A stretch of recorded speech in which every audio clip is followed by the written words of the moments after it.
What's up, humans, and welcome to a Saturday Psicoactivo. I would like to apologize for not having the Dr. Piotti interview in English yet. We've been having some technical issues. It's a little difficult for me to do it myself. I will manage to have it soon. I don't know if it's going to take a few more days. It's possible. Meanwhile, the Spanish interview does have the automated English subtitles. So you guys can check those out. Okay, so that's that. But I wanted to talk about something very interesting today. You guys know that the new health czar for the Trump administration is going to be Robert Kennedy Jr., who, as you know, he joined Donald Trump and he's going to try and modify America's health system. You guys know that he's been working a lot towards that, whether directly or indirectly. But also, he's been asked about the UFO topic. The times he's talked about it, he's been in favor of transparency. You guys know the story about his family. We have Danny Sheehan himself talking to Jesse Michaels a few months back about how he knows who killed John F. Kennedy and Robert Kennedy's dad, Robert Kennedy Sr. When Donald Trump won, it was feared that Robert Kennedy Jr. would take over the CIA, but that role was directed at John Ratcliffe. However, there's a new picture that we just got about an hour ago or so of Robert Kennedy at Thanksgiving with all his family. And there's a really, really curious image there. Let me show you guys. Here it is. So Robert Kennedy is right here holding, I'm guessing that is his granddaughter. And who do we have here? That is Daniel Sheehan, the director of the New Paradigm Institute. And you guys know Sheehan has been, for a while, advocating for UFO transparency. So it's really weird that he is with Robert Kennedy with a lot of time in their hands and talking about potentially, I'm guessing, UFOs. Um, you guys know that Danny is a lawyer. He was part of, he litigated the Pentagon Papers, Watergate, exposed the CIA, Israel smuggling plutonium to IDF and Iran. He's a lawyer for American Sanctuary Movement and almost took down Reagan with Iran-Contra. So that Daniel Sheehan is talking about UFOs and has dedicated his life to it for decades now. And now he is with one of the people that is going to be part of President-elect Trump's administration. So this is yet another sign that the topic is moving forward. We're potentially probably going to get a little bit of transparency, at least. If we get a lot, I'll be really happy, but it will suffice to me that someone within a position of real power, maybe the president, maybe someone else, currently in office, comes out and says something like, "We are not alone." I don't know if that will happen, but I'm sure that Danny will have told a lot of stories to Kennedy. And also, Danny doesn't sign NDAs. He's notorious for saying that. So every information he gets, he's free to say it. No problem. The fact that Sheehan is this close to the administration now is very, very interesting. And I can't help but think that it is going to help the topic.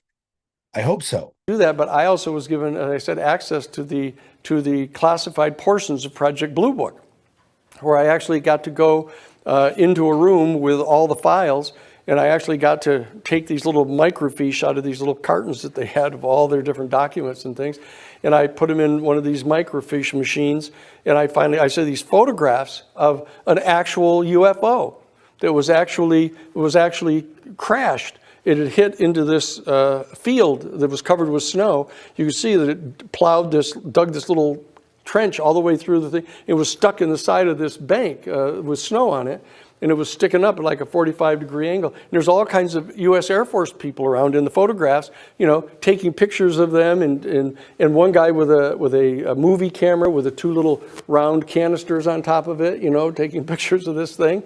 And I noticed that there were symbols on just under the bottom of the dome. It was a classic saucer, with a big dome on the top and the big saucer body stuck in the side of the embankment. So I realized there were these symbols there. Now, these two guys that at the door had told me that I couldn't take any notes in the thing, but I had a yellow pad like that. And so what I did is I got the microfiche machine, and I focused it down to the inside cardboard of the inside of the yellow pad, and opened it up and traced them directly from the photograph onto. So I had them absolutely perfect. I knew exactly what the order was that the symbols were in, what they looked like, et cetera. And I closed it up like this. And I said, I better get out of here because I wasn't supposed to take any notes. And so I put the little notepad under my arm, and I get up and walk out. And I go out and pick up my briefcase with these two suits that were the guards at the door of this place where I was seeing the documents. And as I started to walk down the hall, one of the guys said, hold it. What is it? What is that you've got there? And I said, oh, that's my briefcase. I just picked it up right by the door. He said, no, under your arm. What is that? And they came over and they snatched it away from me and ruffled through all the yellow pages, and there wasn't anything on them because it was written on the inside of the cardboard at the back of the yellow pad. And so they gave it back to me. And so I walked. You mentioned these particular whistleblowers that are coming through, or new witnesses, and I asked Tim Gallaudet when he was on the show, and I heard you say the same thing when Ross Coulthard asked you. He asked you if you would testify. You said yes. I asked Tim Gallaudet if he would testify. He said yes. I think that, when you hear James Lukatsky talking about the things that he had seen and the breaching of the hole and the stuff that he talked about with Jeremy Corbell, that they would want to get him. I would think that Carl Nell would be somebody they would want to get. Do you have any idea? Do you have any clue of who you think would be the people that would come forward? And do you stick with the fact that you would absolutely go in there and testify yourself? Oh yeah, but we're the ones you've mentioned are not the key people. The key people are the ones who've laid their hands directly on the craft. Yeah. They are the ones who may have engaged in a program to actually try to bring them down, to recover their technology. It's the kind of people that are directly involved in the back engineering program, that can give the Congress and the public the details of what it is they've been doing. Not secondhand information, hearsay information. I was able to provide to Sean Kirkpatrick and Arrow the fact that I had seen the photographs, right? In an official capacity of a crash recovery. There wasn't any doubt about what it was. So clearly they had a crash recovery program, functioning. So I could tell him that. So it clearly is untrue for them to come out publicly and say they have been provided no credible evidence that there's a crash recovery program. I mean, that just was false. But the bottom line is, when you bring a person forward who says, not only have I seen photographs of crash recovery programs, I participated in them. Do you think that's likely? Is that likely that they're going to get people like that? Or do you think they've already got people like that? Okay, and so they've already got people like that. So and they're lined up and they're sitting there waiting to go. So okay. When you look at it, when you've got not only the people willing to come forward to assert it, but to be able to corroborate it with the other witnesses, and then the staff of the United States Senate is willing to solicit that information from them and put them under oath and get it in a codified form so they're in possession of it. And then the leadership of the Senate Intelligence Committee is prepared to start having conversations about bringing them forward publicly. Let me know what you guys think about this. And again, in the UK, the Liberty Wing UK YouTube channel, the backup, transmitted again today, and there was more activity, more drones. This is like the 8th or 9th night in a row that this happens, and we're still not getting any clarity on why this is happening or what these are. I know that the government said they're drones, but they have some really strange characteristics. They're not making any noise. Some of them remain stationary. It is, to be honest.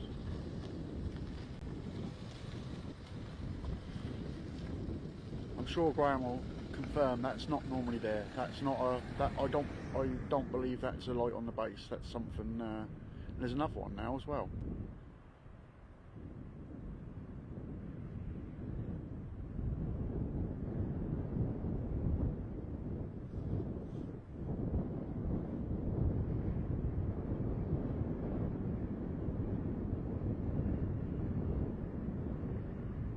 Well, the ones I saw, they're not flying around really fast. They were going up and down, and obviously conventional jets don't do that. And what they would do, they'd slowly move around. They weren't making like massive maneuvers or anything like that either, like what you would see, you know. And people say they go off at like a tremendous speed. They weren't doing anything like that. What they would do, the light would be there. Next thing they're gone, the light just wouldn't be there anymore. It's just like just vanished. And you see it quite a bit, and then you see another one in the distance, and you see the jets go off into that distance, and then the light's gone. Yeah, and I think a lot of the ones I'm seeing, I don't think any are coming. They're not breaching the base perimeter that I could see, because if they were making noise, I'd definitely hear them. I haven't got my front microphone turned on, so I'm trying to cut the wind down. But that microphone is so sensitive that would definitely pick them up. You can hear dogs in the distance with this camera, and they're quite a distance away. You can hear a lot of stuff with this mic that's on here. So if they were making noises, I definitely would have picked it up, but they weren't.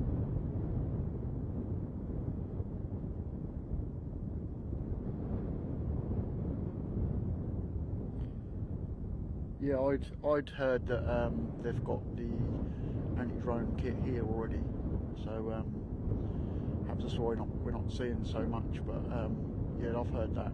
But some of the things I was hearing on the radio the other night was, if anybody was actually listening to the radio, there was some crazy stuff going on. I don't want to repeat too much of that stuff because I don't know. I don't want to upset the base really. But you know, there were some real strange things coming over the radio.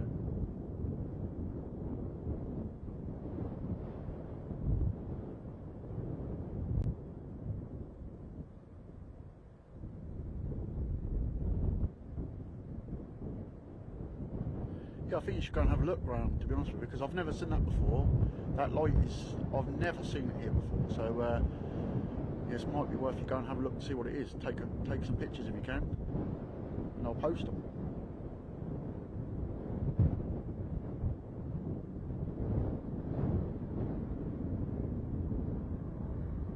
Yeah, that light, that went up and then went back down again, and then I was looking over this end, and then I noticed it was back again. So I don't know what that is. And Graham lives literally not very far away from. It's really weird. I don't know. It's almost like they're like hovering. And I don't know. What do you guys think? Let me know in the comments. Let me know what you think about this picture. Let me know, what do you think was talked about in that table between Sheehan and Kennedy? Let me know. If you like the content you see, I'm going to ask you to please like, share in any platform, comment, subscribe, and hit the bell icon. If you want to support the channel in any other way, I'm going to leave a few links in the description so you can take your pick. Every help is always appreciated, so thank you. And without further ado, I'll see you guys in Monday's video. Bye.